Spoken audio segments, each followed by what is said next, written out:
এই পৌষ সংক্রান্তিতে আমি আপনাদের দু রকমের পিঠে বানিয়ে দেখাবো। একটা ভাপা পুলি পিঠা আর একটা দুধ পুলি পিঠা।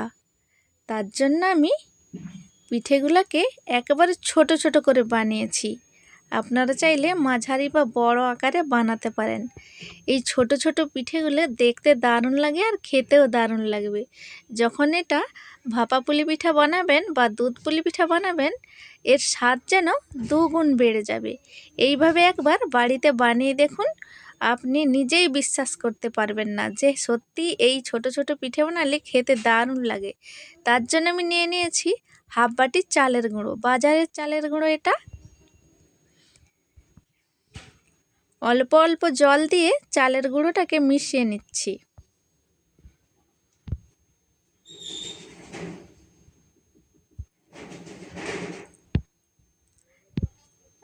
একটা আঠালো ডো তৈরি হয়ে গেছে।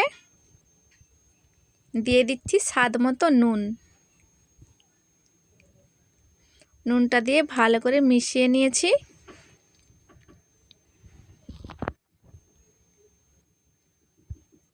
হাফ বাটি চালের গুঁড়োর জন্য আমি এক বাটি জল নিয়েছিলাম, অল্প অল্প করে দিয়েছিলাম, পুরো জলটা কিন্তু আমার লাগেনি।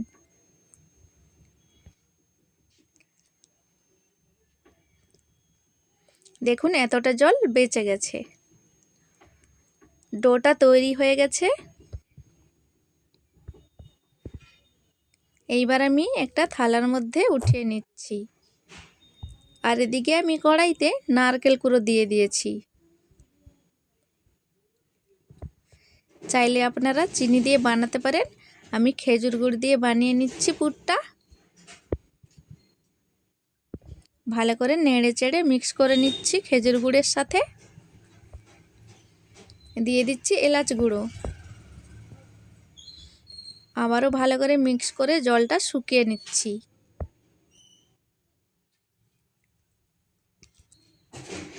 নারকেলের পুরটা তৈরি হয়ে গেছে, আমি উঠিয়ে নিচ্ছি। আর এদিকে চাল গুঁড়িটাকে আমি ভালোভাবে থেসে নিচ্ছি। গরম অবস্থায় মাখাতে হবে। ভালোভাবে চটকে চটকে মাখিয়ে নিচ্ছি, তবে ডোটা অনেক সফট হবে। গরম থাকা অবস্থায় কিন্তু পিঠেগুলো বানিয়ে নিতে হবে। আমি একেবারে ছোট ছোট করে লেচি নিয়ে পিঠেগুলো বানিয়ে নিচ্ছি। দেখুন একটা পিঠা তৈরি হয়ে গেছে, কত ছোট দেখুন।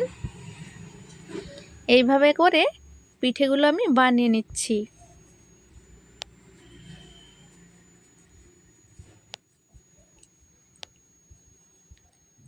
খুবই অল্প চালের গুঁড়ো দিয়ে এক থালা পিঠে আমার তৈরি হয়ে যাবে।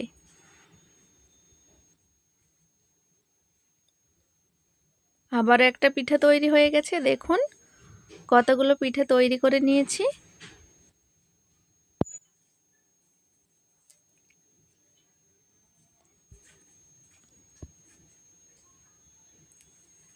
সবগুলো পিঠে বানিয়ে নিচ্ছি। দেখুন থালা ভরে পিঠে তৈরি হয়ে গেছে।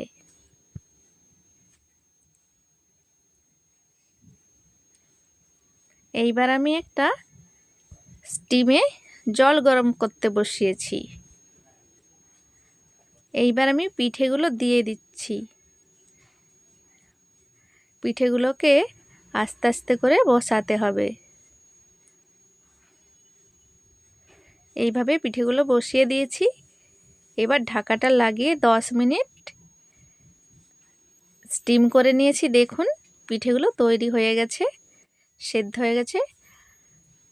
টাইম খুব অল্প লাগবে, কেন ছোট পিঠে তৈরি হয়েছে এখানে। আর এদিকে আমি 250 গ্রাম গরুর দুধ নিয়েছি। দুধটা গরম হয়ে গেছে। এদিকে আমি 2 চামচ মিল্ক পাউডারকে হালকা গরম দুধের সাথে গুলিয়ে নিয়েছিলাম, এখন দিয়ে দিলাম। এবার আমি ভালো করে মিশিয়ে নিচ্ছি।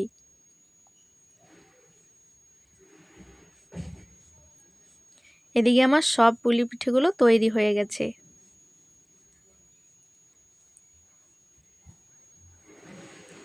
এইবার আমি দুধের মধ্যে অর্ধেক পিঠেগুলো ফুটিয়ে নিচ্ছি দুধের মধ্যে।